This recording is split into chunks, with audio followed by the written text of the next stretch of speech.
Welcome back to Las Vegas. It's Alex Belfield here in Sin City, in one of my favorite hotels and casino, the Venetian, talking to Elizabeth Blau. How are you? I'm doing great today, thank you. Well, it's so nice to talk to you, and I tell you why. You, from what I understand, are one of the biggest geniuses in this town in terms of gastronomy.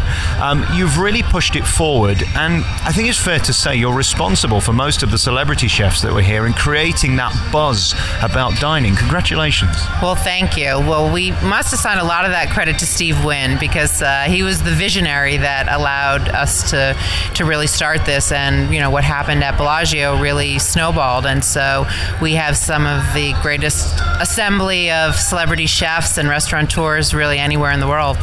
What amazes me about this town, I've been covering it for 15 years, is every year I come there's something new and something exciting, and also great restaurants close. You're the genius behind bringing people here. Have you therefore worked out why some succeed and some don't? Well, there's very few that, really on a comparison percentage-wise to the rest of the country, just because the volume of visitors. So, we're much more forgiving when you have 30 million people who may be in and out, but you really need to be very successful here in the city. You really need the support of the local community as well.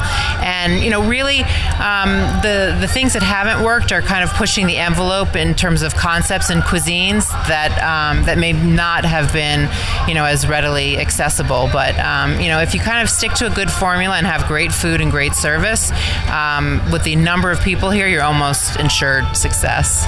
I've been very lucky to eat around the world, and it seems to me if you want to be cool and you want to be popular, you'll be a big hit today and that will fade quickly. I always think if your last thing on your list after the chandeliers and the glamour and the coolness is the food, you're in trouble, because people will ultimately come back for the plate. Would you agree with that? Yeah, absolutely. I mean, the thing is that, people come to Las Vegas for the entertainment, and so that's why I think, there's a broad range of what people will accept as as great food. But you're absolutely right. If you nail that, then then you're pretty well ensured success. Also in this town, there are so many restaurants within the square mile. I don't think anywhere else in the world can compete with that. I've been lucky enough to eat at Joel Robuchon at one end, and then I've had burgers in places at the other end, and they're both equally as entertaining in their own way. That's what this town's about. It's about finding where you want to be for that specific meal at the budget you're at. Absolutely. And your Gordon Ramsay's, got his pub, he's got his burger, and he's got his fine dining steak. So, really for whatever, appetite and whatever budget that you have, you can definitely find something. Hubert Keller has a burger bar, which is one of the best, places to get a burger in the city. So that's absolutely the truth. And, look, if you want to sit out at Olives and look at the Bellagio fountains, or you want to come here to Buddy V's and get this amazing view of the Strip, there's really something for everyone. And whatever hotel property you're staying in, you really don't have to venture far anymore. The views from this restaurant particularly is amazing. I mean, last night I had dinner at Eiffel Tower restaurant, which again overlooks the Bellagio. It's beautiful. There's something for everyone. It does seem to me, though, that there was a period when pretension and putting foie gras on everything was key, and the Kobe beef and all of that stuff. Downscaled with the pretension, upscaled in what they serve. So, for example, Gordon Ramsay isn't serving Michelin star food, which is what he does best. Right. He's serving burgers, but very good burgers.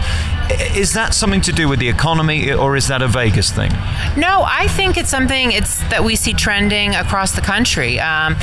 People want to They're eating out more frequently. You have double income families where people are working, so your free time is limited. They don't have time to cook, and they want great food. So, the restaurants that I'm working at, we're trending much more towards a casual environment, a casual look and feel, but having great food. And I think that's something you've picked up on, and I think it's something that is not only trending here in Las Vegas, but all over the country. You have to get some backlash when you feel that you have to, get dressed up in suit and tie. In fact, I can't even think of a restaurant anymore in Las Vegas where, anyone is required to have a suit and tie and spend 3 hours at a meal and be greeted by a sommelier in a tuxedo.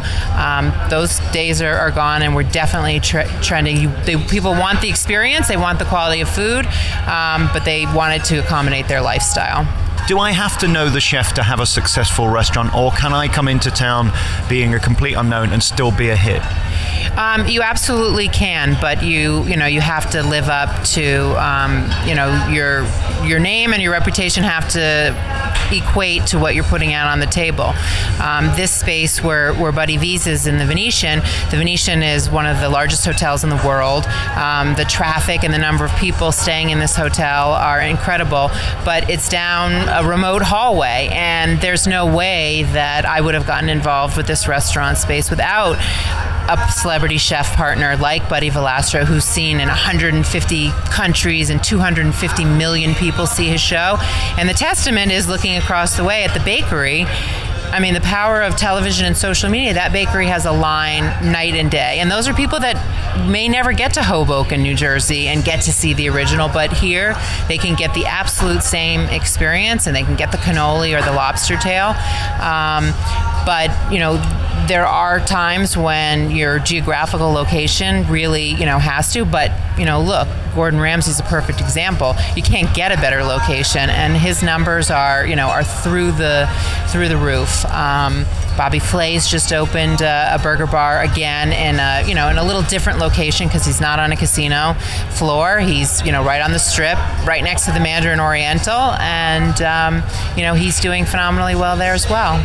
And location is important. I mean, we can talk about tragedies in this town. I mean, restaurants can close overnight if they're in the wrong place and can't get people to them. And you've already said, this is a place that is difficult to find. Originally, there was going to be 50 floors higher than this, and it was going to have traffic. Doesn't have that. So the name of Buddy V is going to bring people in. Once you get here, then, this is a very cool atmosphere. And what's nice, you have windows. Congratulations. To people around the world, that might seem extraordinary, but most restaurants in Las Vegas don't have windows. We love the light and the freshness that it brings. And the great thing about the restaurant is that the windows give you a totally different view. You get this great strip view. You see all the activity at Treasure Island, but at night you get the glow of the city, and so the room completely transforms. We have another restaurant, Simon, which is at the Palms Place on the 6th floor, and again overlooking the pool deck, and the magic of having floor-to-ceiling windows and then a skyscape at night just makes it really special. Again, as we look here, we can see Trump Tower. We look at, of course, Wynn and Encore, two of the most beautiful buildings here. That gives entertainment in itself. That seems to me what these new restaurants are about that succeed is, okay, I'm with company that I might enjoy or I might not. If I don't enjoy my company I'm sat with, I've got something else to entertain me. Absolutely. We have a very highly anticipated nightclub opening in 2 weekends for Memorial Day. It's Victor Dre's Club on the top of the new Cromwell. And his views are so stunningly spectacular. There's nowhere to see a better display of the fountains at Bellagio than right in his nightclub or at the day club, because they actually sit closer than the hotel rooms do. And so you are absolutely right that we're trending towards taking advantage of this wild and crazy city. And I'm sure you've seen the link. Now we've coveted the London Eye, and now we've got our own Ferris wheel that you can have a cocktail, you can have a bachelor or bachelorette party right inside your pod. So it's quite extraordinary. Is there any more thrilling place to work in the world if you're in hospitality? Because this town continually evolves. It gets bigger every day. It gets smaller every day. Some come, some go, some survive, some don't. But even so, there's always going to be a thrill about the town. There's always going to be an excitement. There's always going to be something new. For you being here, is it thrilling?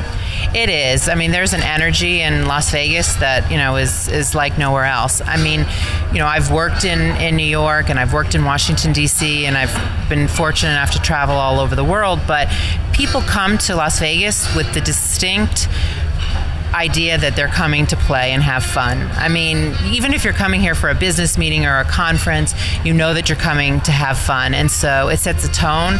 We sell a lot of alcohol in this city. We sell a lot of, craft beers and artisan cocktails, and so it's a great place to work. And because these hotels continue to reinvent themselves, we as restaurateurs continue to reinvent ourselves. And so you've got to be on your toes, on your edge. And so for me, there is no more exciting city to work in. I'm sure there's never a dull day. Never. Elizabeth, thank you so much for talking to me and having me here at Buddy V's. What a glorious place, beautifully done, and the food excellent as well. Thank you for your time. Absolutely. Thank you.